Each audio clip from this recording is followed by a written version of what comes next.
അള്ളാഹു എന്ന തണലും അള്ളാഹു എന്ന ആശ്വാസവും ആർക്കാണ് കിട്ടുക? ആ അള്ളാഹുവിനെ പ്രതീക്ഷിച്ചവർക്ക് കിട്ടുള്ളൂ. അല്ലാത്തവർക്ക് അള്ളാഹുവിൻ്റെ സഹായം ലഭിക്കുകയില്ല.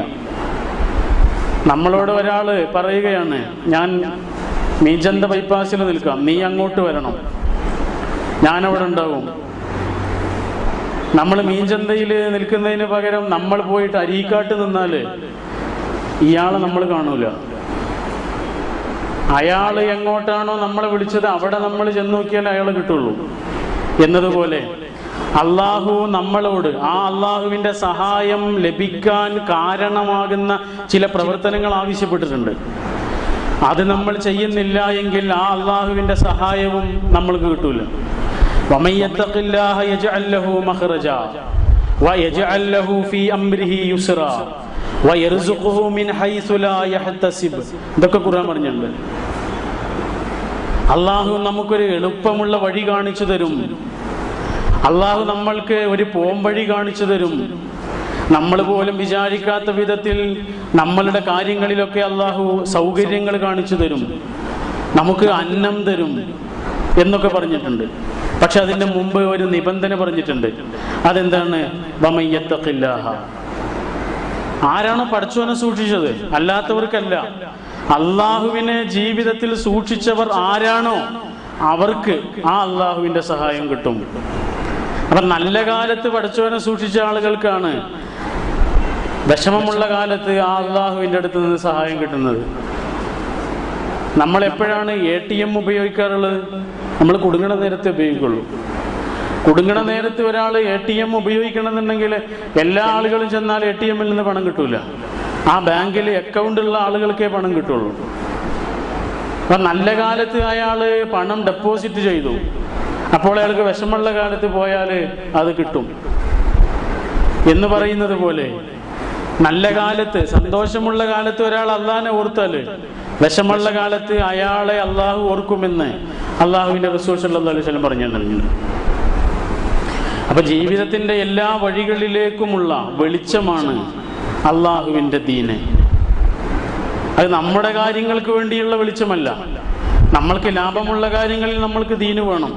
അല്ലാത്ത കാര്യങ്ങളിലൊക്കെ നമ്മൾ നമ്മുടെ വഴിക്കാണ് എങ്കിൽ അങ്ങനെയുള്ള ആളുകൾക്ക് വിഷമുള്ള ഒരു സമയത്ത് അവർ എത്ര പ്രാർത്ഥിച്ചാലും ആ പ്രാർത്ഥനയ്ക്ക് അള്ളാഹുവിൻ്റെ സഹായം ലഭിക്കുമെന്ന് അള്ളാഹ് എവിടെയും പറഞ്ഞു തന്നിട്ടില്ല. സന്തോഷമുള്ള കാലത്തും ആ അള്ളാഹുവിനെ ഓർക്കാനും അവൻ്റെ വഴിയിൽ നിന്ന് മാറാതെ ജീവിക്കാനും തയ്യാറായവരാണ് അള്ളാഹുവിൻ്റെ സഹായത്തിന് എക്കാലത്തും അർഹരായിട്ടുള്ളത് എന്നാണ് പറഞ്ഞ എൻ്റെ അർത്ഥം. നമ്മൾ ഓതി വെച്ച ആയത്ത് സൂറത്തു അൽ അഹ്റാഫിലെ 31-ാമത്തെ ആയത്താണ്.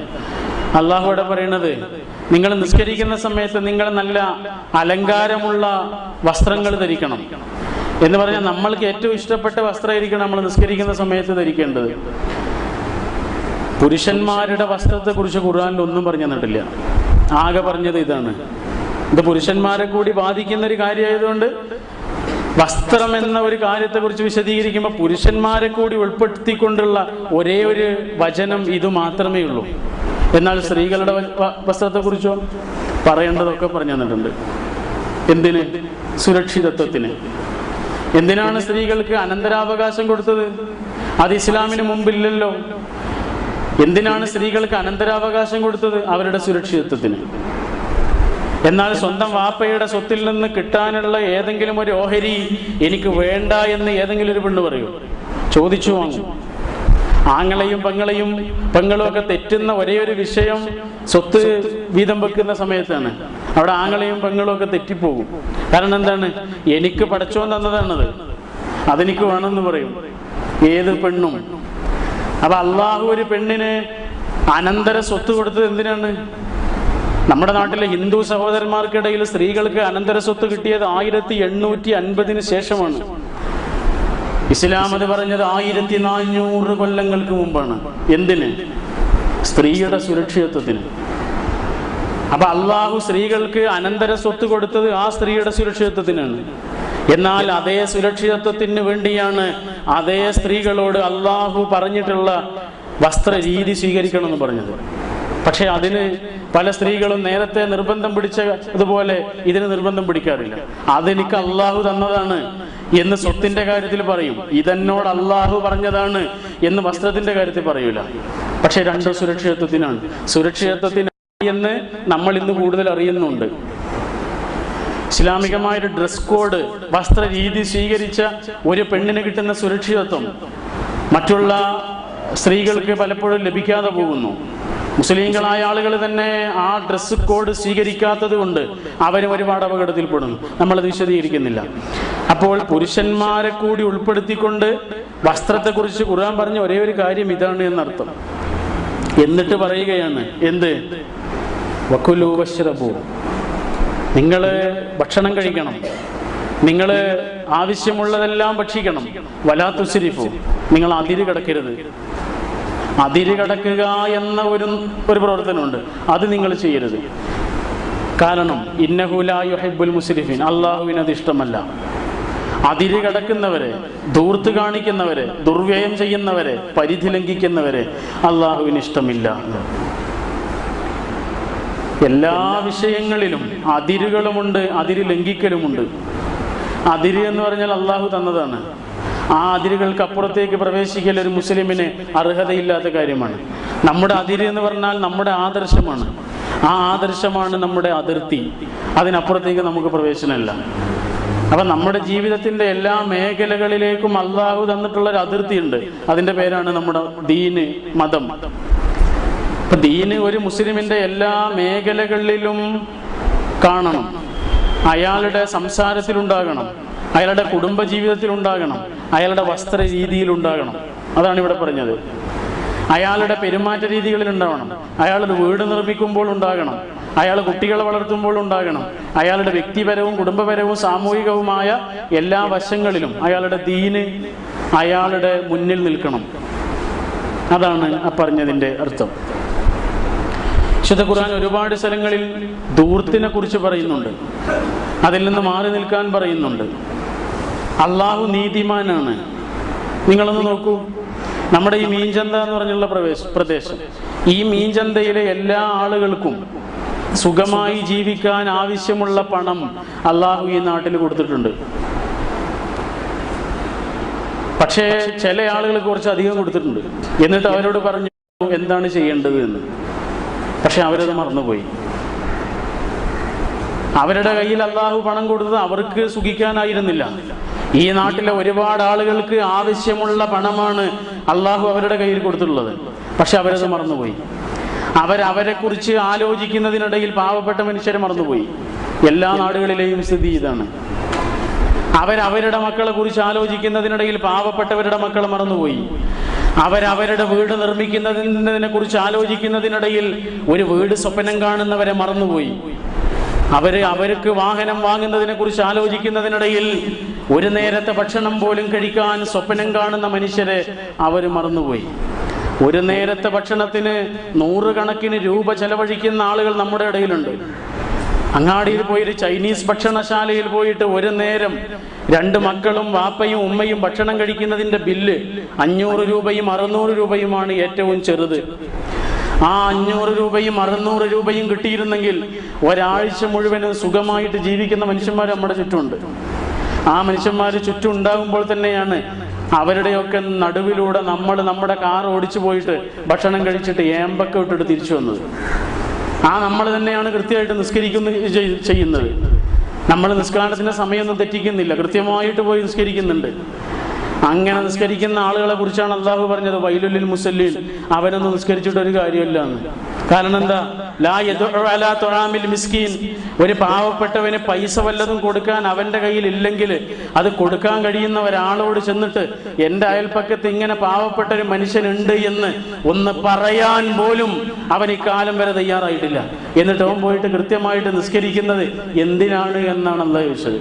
തുലഫു കമാ യുലഫു സൗബുൽ ഖലഖ്, നനഞ്ഞൊട്ടിയ ഒരു ശീലക്കഷ്ണം എടുത്ത് വലിച്ചെറിയുന്നത് പോലെ അങ്ങനെയുള്ളവരുടെ നിസ്കാരം ആ നിസ്കരിച്ചവന്റെ മുഖത്തേക്ക് അള്ളാഹു എടുത്ത് വലിച്ചെറിയും. കൊണ്ടുപോകുന്നു പറയും, എനിക്ക് വേണ്ടെന്ന് പറയും. കാരണം എന്താ?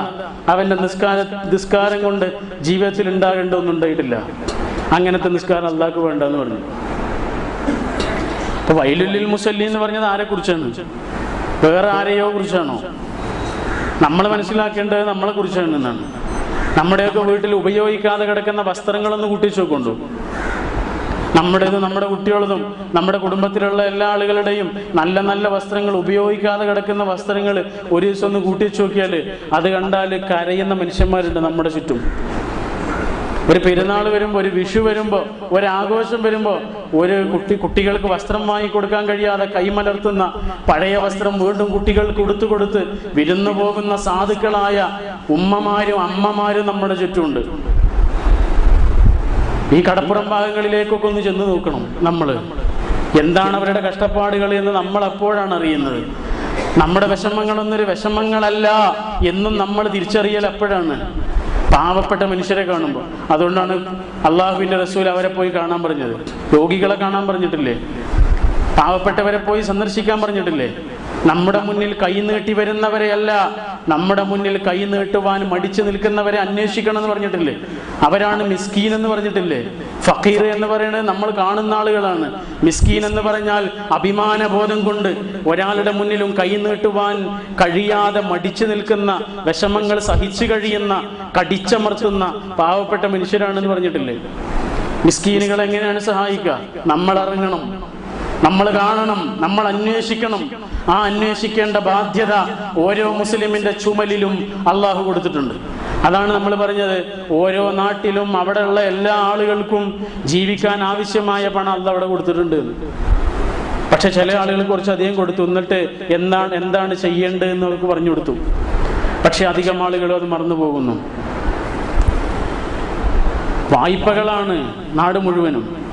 എന്തിനും വായ്പകളാ. വീട് വെക്കാൻ വായ്പ, വാഹനം വാങ്ങാൻ വായ്പ, വിദ്യാഭ്യാസത്തിന് വായ്പ, വീട് പണി തുടങ്ങിയിട്ടില്ലെങ്കിൽ അതിന് വായ്പ, തുടങ്ങിയിട്ട് അത് പൂർത്തിയാക്കാൻ കഴിഞ്ഞിട്ടില്ലെങ്കിൽ അതിന് വേറെ വായ്പ. എല്ലാത്തിനും വായ്പയാണ്. എന്തിനാണ് ഏറ്റവും അധികം വായ്പകൾ ആളുകൾ വാങ്ങുന്നത്? വീട് വെക്കാനാണ് എന്നാണ് കണക്കുകൾ. ഹൗസ് ലോണുകളാണ് ഏറ്റവും അധികം വാങ്ങുന്നത്. അതിലും കൂടുതൽ വാങ്ങുന്നത് പൂർത്തിയാകാത്ത വീടുകൾക്കാണ്. എപ്പോഴാണ് വീട് പൂർത്തിയാകാതെ പണം കഴിയുന്നത്? എസ്റ്റിമേറ്റുകൾ തെറ്റുമ്പോഴാണ്. അയാളുടെ ഒരു കണക്ക് കൂട്ടലുണ്ട്, ആ കണക്ക് കൂട്ടലൊക്കെ തെറ്റിപ്പോകും. വീട് പണി തുടങ്ങുമ്പോഴേക്ക് ഓരോരുത്തർ അഭിപ്രായം പറയാൻ തുടങ്ങും. ഇയാൾ നേരത്തെ ഉണ്ടായിരുന്ന പ്ലാനൊക്കെ മാറ്റാൻ തുടങ്ങും. ആ പ്ലാന് കുറച്ചൊന്ന് പൊന്തുമ്പോഴേക്ക് അയാളുടെ കയ്യിലുള്ള പണവും തീരും. അപ്പൊ അയാൾക്ക് ഒപ്പിച്ചിട്ടല്ല ജീവിക്കണം, വേറെ ആർക്കൊക്കെ ഒപ്പിച്ചിട്ടാണ് ജീവിക്കുന്നത്.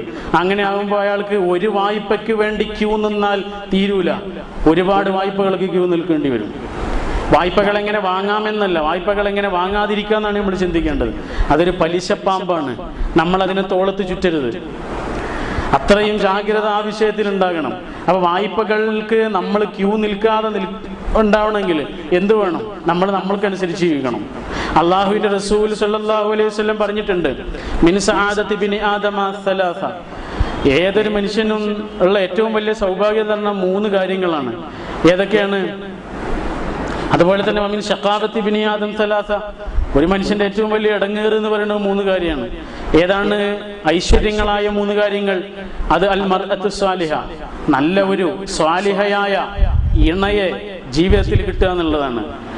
പിന്നെയോ വൽ മസ്കനു സ്വാലിഹ, സൗകര്യമുള്ളൊരു വീട്, വലിയ കുഴപ്പമില്ലാത്ത അയാൾക്കും അയാളുടെ കുട്ടികൾക്കും ജീവിക്കാൻ പറ്റുന്ന അത്ര സൗകര്യങ്ങളുള്ള ഒരു നല്ല വീട്. വൽ മർകബു സ്വാലിഹ, മൂന്നാമത്തേത് എന്താ? നല്ലൊരു വാഹനം. ഇതൊരു മനുഷ്യന്റെ ജീവിതത്തിലെ ഭൗതികമായ 3 സൗഭാഗ്യങ്ങളാണ്. 3 പ്രയാസങ്ങളും ഇത് തന്നെയാണ്. സൗകര്യങ്ങളില്ലാത്ത വീട്, സൗകര്യങ്ങളില്ലാത്തൊരു വാഹനം, നല്ലതല്ലാത്ത ഒരു ഭാര്യ.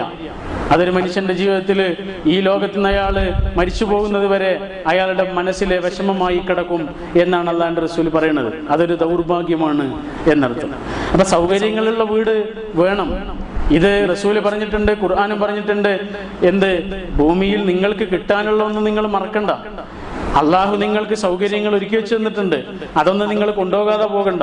റബ്ബനാ ആതിനാ ഫിദ്ദുനിയ ഹസന, ഈ ദുനിയാവിൽ നല്ലത് വേണം നിങ്ങൾ പ്രാർത്ഥിച്ചോളൂ, അള്ളാഹുവിൻ്റെ അടുത്ത് നിന്ന് കിട്ടും. ഒരാൾ നമ്മളെ വിരുന്നിന് വിളിച്ചു, അയാൾ നമ്മൾക്ക് വേണ്ടിയിട്ട് നമ്മൾക്ക് ഇഷ്ടമുള്ള എല്ലാ വിഭവങ്ങളും ഉണ്ടാക്കിയിട്ടുണ്ട്. നമ്മൾ അയാളോട് ചെന്നിട്ട് പറഞ്ഞു എനിക്കതൊന്നും വേണ്ട, എനിക്ക് കുറച്ച് കഞ്ഞിയും കുറച്ച് ചമ്മന്തിയും മതി എന്ന് പറഞ്ഞാൽ അയാൾക്ക് അത് എത്രമാത്രം വിഷമാവും. ഇതുപോലെ അള്ളാഹു നമ്മളിങ്ങോട്ട് വിരുന്നിന് വിളിച്ചതാണ്, വിരുന്നാണ്, തിരിച്ചു പോകണം. പക്ഷെ ഈ വിരുന്നിന് വേണ്ടിയിട്ട് അള്ളാഹു ഇവിടെ കുറച്ചൊക്കെ ഒരുക്കി വെച്ചിട്ടുണ്ട്. എനിക്കതൊന്നും വേണ്ട എന്ന് പറയണ്ട. കിട്ടാവുന്നതൊക്കെ നിങ്ങൾ എടുത്തോളൂ, നല്ല മാർഗത്തിൽ നിങ്ങൾ സമ്പാദിച്ചോളൂ, ഹലാലായത് നിങ്ങൾ ഭക്ഷിച്ചോളൂ. വലാ തൻസ നസീബക മിനദ് ദുനിയ, ഈ ദുനിയാവിൽ നിനക്ക് കിട്ടാനുള്ളതൊന്നും നീ മറക്കണ്ട എന്ന് അള്ളാഹു നമ്മളോട് പറഞ്ഞിട്ടുണ്ട്. അപ്പോ സൗകര്യങ്ങളുള്ള ഒരു വീട് ഒരു മനുഷ്യനെ സംബന്ധിച്ചിടത്തോളം നല്ല ഐശ്വര്യമാണ്. പക്ഷേ അള്ളാഹുവിന്റെ റസൂൽ സല്ലല്ലാഹു അലൈഹി വസല്ലം വേറെയും ചില കാര്യങ്ങൾ പറഞ്ഞു തന്നിട്ടുണ്ട്. ഒരൊറ്റ വചനം മതി, അള്ളാഹുവിന്റെ റസൂൽ സല്ലല്ലാഹു അലൈഹി വസല്ലം നൽകിയ ഒരൊറ്റ മുന്നറിയിപ്പ് മതി ഈ വിഷയത്തിൽ നമുക്കെല്ലാം മനസ്സിലാകാൻ. എന്താണെന്നറിയോ? റസൂല് പറഞ്ഞു, ഇദാ അറാദല്ലാഹു ബിഅബ്ദിൻ ശർറ, ഒരാൾക്ക് ശർറ് ഉണ്ടാകണമെന്ന് അള്ളാഹു ഉദ്ദേശിച്ചാൽ, ഒരാളുടെ ജീവിതത്തിൽ നാശമുണ്ടാകണമെന്നാണ് ഉദ്ദേശിക്കുന്നത് എങ്കിൽ എന്താണ്? അഖ്ലറ ലഹു ഫിൽ ലബനി വത്തീൻ, അയാൾക്ക് രണ്ട് കാര്യങ്ങൾ ഭയങ്കര ഇഷ്ടമായിരിക്കും. ഏതാണ് രണ്ട് കാര്യങ്ങൾ? ഒന്ന് കളിമണ്ണാണ്, ഒന്ന് ഇഷ്ടിക കഷ്ണങ്ങളാണ്. ഒന്ന് കളിമണ്ണാണ്, ഒന്ന് ഇഷ്ടിക കല്ലുകളാണ്. പിന്നെയോ ഹത്താ യബ്നിയ, അയാൾ വീട് പണിയാൻ തുടങ്ങും. അയാൾ ആവശ്യത്തിൽ കവിഞ്ഞ വീടുകൾ പണിയാൻ തുടങ്ങും. അയാളുടെ സൗകര്യങ്ങൾക്ക് ഉപരിയായ വീട് അയാൾ പണിയാൻ തുടങ്ങും. ഇതൊരു മനുഷ്യന്റെ നാശത്തിന്റെ ലക്ഷണമാണ് എന്ന് അള്ളാഹുവിന്റെ റസൂൽ നമ്മൾക്ക് മുന്നറിയിപ്പ് നൽകിയിട്ടുണ്ട്. റസൂൽ പറഞ്ഞു, മൻ ബനാ ഫൗഖ മാ യക്ഫീഹി, ഒരാൾ അയാൾക്ക് ആവശ്യത്തിനേക്കാൾ ഏറെ ഒരു വലിയ വീട് പണിതാൽ കുല്ലിഫ അൻ യഹ്മിലഹു യൗമൽ ഖിയാമ, ആ വീട് അയാൾ നാളെ പരലോകത്ത് വെച്ചിട്ട് ഏറ്റേണ്ടി വരും എന്ന് റസൂലുള്ളാഹി സ്വല്ലല്ലാഹു അലൈഹി വസല്ലം മുന്നറിയിപ്പ് നൽകി.